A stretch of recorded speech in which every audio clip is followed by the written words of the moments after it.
What's going on, guys? My name is Wade with Tech Daily, and in this video, we're going to be comparing the new LG Stylo 6 to the Motorola Moto G Stylus. Now, this is actually a pretty interesting comparison because basically what we have here are the only two budget smartphones on the market right now that offer a built-in stylus and the dedicated stylus apps and features to go along with it. And what I'll also mention is the fact that for the last few years, the LG Stylo was really all we had. The Moto G Stylus is new to the game, and it's actually some pretty stiff competition. If you're looking for a new budget smartphone in general, I think both of these phones are enticing options, but more than anything, these phones are made for people who want a phone with a stylus, but who also don't want to pay a ton of money for like a Samsung Note device.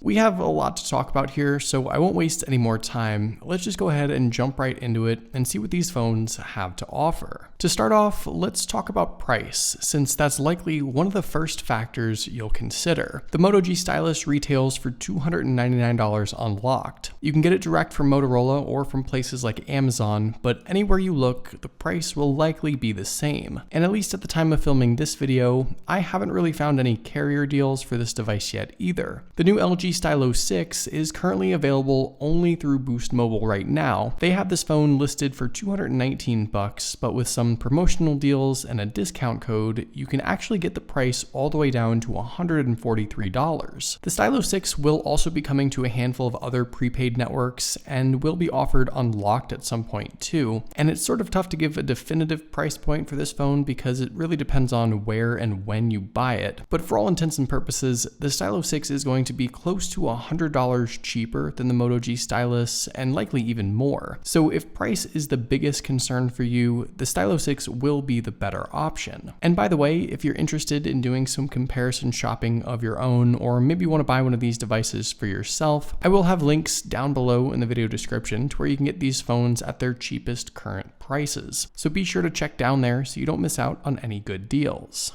Physically, these two phones couldn't be more different. I think their designs are probably tailored towards two different groups of people, and they're very much a representation of two very different brands. The Moto G Stylus is an average size 6.4-inch device that looks and feels like a lot of Motorola phones we've seen over the last couple of years. The Stylo 6, on the other hand, is a massive 6.8-inch device that's been heavily redesigned from the previous year. Now, both of these phones are budget devices, so that means that they're mostly made of plastic. That's the material used across the back, but the edges and frame are a much more sturdier metal-like material. Overall, I think both of these phones look and feel really nice. There's nothing cheap about them, and they each have a nice color and finish that's different and unique. Personally, I do think the Stylo 6 looks a little more premium with chrome polished edges and that shiny rainbow rear housing, but all in all, I have no complaints, at least with the build and materials on both phones. In the hand, I think it's safe to say that the Moto G Stylus is relatively comfortable. It's still a good size phone, and it may not work for everyone, but when you compare it to the Stylo 6, the difference is very obvious. This device really requires quite the stretch when reaching for the edges and corners, and I know for a fact that it won't be comfortable for everyone. Most of the extra size is actually in height. The Stylo 6 is a full half an inch taller than the Moto G Stylus, though about the same width. If you like big phones, the Stylo is one of the largest ones you can get for this price, but I also know that it isn't necessarily for everyone. The front panels of these two devices are also designed a little differently as well. Obviously, the Moto G Stylus has that cutout for the selfie camera located off to the left, while the Stylo 6 has a fairly large teardrop notch. And the Stylo 6 also has a little thicker borders all around as well that I think also contribute a little bit to its excess size. This is going to be a matter of opinion, I think, but personally, I like the look of the Moto G Stylus more. It looks a little cleaner, a little more modern, and it's just a better use of space with a better screen-to-body ratio. Taking a look around at everything else, on the left side, the Moto G Stylus has just the SIM and SD card tray, while the Stylo 6 has the volume buttons and a dedicated Google Assistant button, as well as its SIM and SD card tray. On the right, both phones have the power button, with the G Stylus also having the volume buttons, and down below, both phones have a headphone jack, USB-C charging port, speaker, and the stylus, of course, which I'll talk about in just a second. Around back, both phones also have a multi-camera setup, which I'll go more in depth with a little later, and you'll also see a dedicated rear-mounted fingerprint sensor as well. Now, I actually like that both phones have this. In-display fingerprint readers aren't something I like personally, and the setup here on both phones works well. The placement is a tiny bit better on the Moto G Stylus, and the indent makes it a little easier to feel for. Unlocking is also a bit faster on the Moto G Stylus too, which is nice, but all in all, both phones having this option is a big plus. And actually, it is the only biometric unlocking option on either phones. There's no face unlock here at all, so keep that in mind as well. Especially if you're coming from last year's Stylo 5, for example, LG completely dropped the face unlock feature. So now let's talk about the styluses, since that's pretty much the whole point of these phones. Each device has a built-in stylus that's housed on the bottom right corner of the phone, and there are some subtle differences in the hardware. With the Moto G Stylus, you sort of have to pick out the stylus with your fingernail when you pull it out and want to use it, while the Stylo 6 has sort of a clickable mechanism that pops out and gives you something to grab onto. I like this setup more. It's new to the Stylo this year, and it is a nice change for sure. Also, while both phones have just one right way to slide back in their respective styluses, if you get it wrong on the Moto G Stylus, you have to pull the whole thing out and readjust it, since it's a flat rectangular stylus. With the Stylo 6, you can slide it in 3/4 of the way, and if it's not positioned just right, you can rotate it in place. In regards to the actual styluses, they are designed a little differently too. The stylus from the Stylo 6 is a little longer, but the Moto G Stylus is a little heavier. It's also a flat design, like I mentioned already, but at the end of the day, these are both just simple metal pointer tools with a rubber tip. They aren't smart styluses, they don't connect via Bluetooth, they don't offer any extra features or functions. They are just simple pointing and tapping tools. Now, in addition to the physical styluses, both phones also have corresponding stylus-related apps and tools you can utilize. First off, if you want to just use the stylus as a navigation tool, you can do that. The stylus can be used to tap, swipe, and interact with the phones just like your finger. But off to the right, both phones have a shortcut drop-down menu of stylus-specific apps and other things that are activated when you remove the stylus from the phones. Each phone offers slightly different features. The big stuff is mostly the same. Obviously, you can write out notes and memos, of course, and draw and mark up pictures and documents. But the Stylo 6 has Draw Chat, a coloring book, and GIF capture, among other things, while the Moto G Stylus has a screenshot editor, which is only kind of stylus related and not really a whole lot more. Everything else you see here is just the option to add an app shortcut, not necessarily a stylus related feature. I don't really think that everything on the Stylo 6 is useful, of course, but it seems like LG at least tried to offer a little bit more with their stylus software features than Motorola did. And when it comes to actually using the stylus, both phones have the same lag and latency issues that you'll experience when using just a simple pointer. Like I said already, neither phone is optimized for stylus use. The styluses themselves aren't anything special, and the screens aren't made for styluses. So you get a decent gap between where the pen tip is and where your line is when you're drawing or writing. If you're coming from a stylo device already, like last year's LG Stylo 5, you sort of know this. But if maybe you're used to a Note or an Apple Pencil, something like that, just know that you're not getting that smooth, accurate experience. There's definitely some lag. In regards to the actual displays themselves, both phones offer IPS LCD panels, with the Moto G Stylus coming in at a 2300 by 1080 resolution for around 399 pixels per inch, and the Stylo 6 offers a 2460 by 1080 resolution at 395 pixels per inch. For the most part, their color and clarity are pretty close. They are just LCD screens after all, and when you compare that to some AMOLED screens on other budget devices, I think you're missing out. Both LG and Motorola could have done better. But there's actually one other important difference here worth noting. The LG Stylo 6, for whatever reason, doesn't get nearly as bright as the Moto G Stylus. In fact, the Stylo 6 is even dimmer than last year's Stylo 5. I'm not entirely sure what happened, and it's tough to tell on camera unfortunately, but in person at max brightness, the difference is pretty apparent. If you're outside or maybe you just deal with a lot of glare in general, I think you'll have a better time using the Moto G Stylus. All in all, besides that, I do think that both phones still offer pretty good viewing experiences. They just aren't the best displays out there in their price range. On the other hand, when it comes to the listening experience, these phones actually offer really solid speaker setups. Both phones have stereo speakers with one down below and an additional one in the earpiece. For the Moto G Stylus, I think this is sort of what we expected, but with the Stylo 6, this is a really nice addition. It isn't often you come across stereo speakers in phones under $300, and especially not at the Stylo 6's price point. Inside, both of these phones offer pretty different specs. Starting with a battery, both phones actually offer the same 4,000 milliamp capacity. Neither phone offers wireless charging, but the LG Stylo 6 at least can charge via an 18-watt fast charger, while the Moto G Stylus is stuck with just the 10-watt charging standard. However, I think the larger display on the Stylo 6 will likely mean the same 4,000 milliamp battery won't last as long, since it likely requires a bit more power. So you sort of have to decide what's more important there. For me, I think I'd much rather have the fast charging support. In regards to the rest of their internal specs, the Moto G Stylus packs the Qualcomm Snapdragon 665 chipset, Adreno 610 GPU, 4GB of RAM, and 128GB of built-in storage. The Stylo 6, on the other hand, offers a MediaTek Helio P35 chipset and GE 8320 GPU,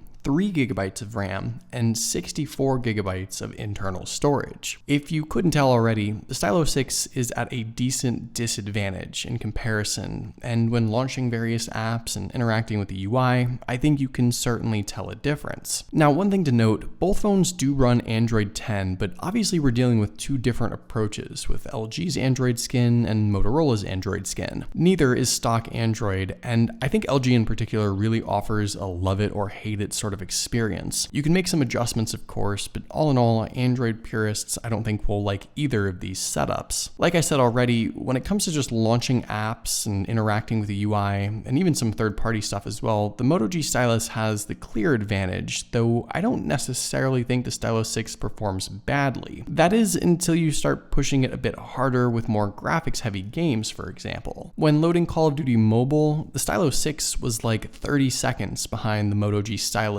and it was a similar story when launching PUBG. The Stylo 6 just really lagged behind with just launching and loading the main menu. And when playing games, I thought the Moto G Stylus actually did a pretty decent job. The phone probably has the processor and RAM you might expect for a $300 device, and I do think it's enough to game comfortably. I had no issues playing Call of Duty, for example, and I thought the game performed pretty well. When we move over to the Stylo 6, however, I felt that not only was there a bit of lag, but pretty consistent and noticeable frame dropping. It would sort of go back and forth, but the inconsistency is what really got to me. And I can say pretty definitively that unfortunately, the Stylo 6 is just not a good phone for gaming. If that's something you were looking for, I'd probably lean more towards the Moto G Stylus, and all in all, I do think the Moto G has the better internal specs as a whole anyway, especially for the price. When it comes to the cameras, I think both phones offer some pretty interesting capabilities here with multiple lens setups. The Moto G Stylus has a 48 megapixel f1.7 aperture main lens, a 16 megapixel ultra-wide lens, and a 2 megapixel macro lens. The Stylo 6 has a 13 megapixel main lens, 5 megapixel ultra-wide lens, and a 5 megapixel depth sensor. Now here's the thing, the Stylo 6 is actually a huge improvement over last year's Stylo 5, but it still falls way short compared to the Moto G Stylus. This phone has a ton of extras and options beyond just the far better main lens. You've got 4K video recording, a dedicated wide angle recording mode, 60 FPS shooting, slow-mo, night mode, and a whole lot more. There's extra features, settings, and add-ons that the Stylo 6 simply does not have. The Stylo 6 still has a good camera setup, but it's no comparison when stacked up against the Moto G Stylus. This phone has the far better setup and just a good number of extra features and shooting modes the Stylo 6 simply does not offer. With the front selfie camera, things are actually a little closer. The Stylo 6 has a 13 megapixel lens, while the Moto G Stylus has a 16 megapixel shooter. And taking a look at a sample here, both phones did a pretty similar job. The detail is mostly the same. The differences really are just with the skin tone. The Moto G went with a darker saturated look, while the Stylo 6 is a little more pale and pink. And the Moto G Stylus actually smoothed things out a little bit with kind of a subtle beauty mode. All in all though, I think both phones actually have a decent front camera. So here are my final thoughts.